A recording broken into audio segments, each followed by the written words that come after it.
ஹரே கிருஷ்ணா.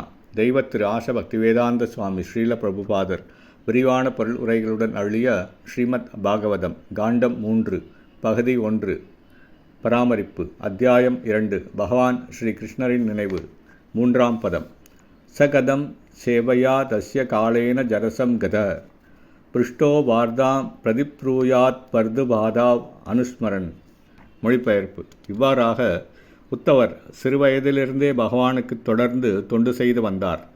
தொண்டு செய்யும் மனப்பான்மை முதுமையிலும் சிறிதும் தளரவில்லை.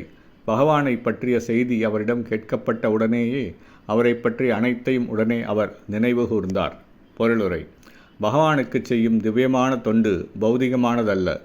பகவானின் தொண்டு செய்யும் மனப்பான்மை படிப்படியாக வளர்ச்சியடைகிறே தவிர ஒருபோதும் தளர்ச்சி அடைவதில்லை. பொதுவாக முதுமையடைந்த ஒருவர் பௌதிக சேவையிலிருந்து ஓய்வு பெற அனுமதிக்கப்படுகிறார்.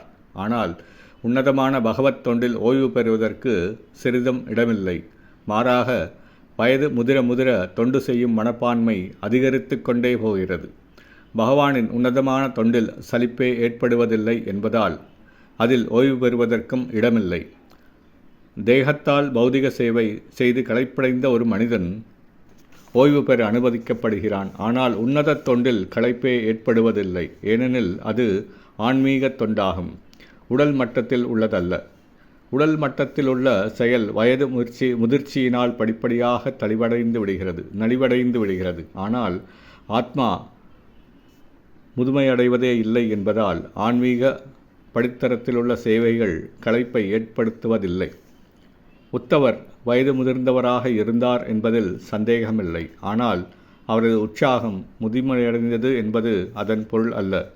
சேவை செய்யும் அவரது மனப்பான்மை பக்குவமடைந்து உன்னதமான படித்தரத்தில் இருந்ததால் ஸ்ரீகிருஷ்ணரை பற்றி விதுரரால் கேள்வி கேட்கப்பட்டதும் தன் பகவானை பற்றிய சிந்தனை உடனேயே அவருக்கு வந்துவிட்டதால் தமது முதுமையை அவர் முற்றிலும் மறந்து போனார்.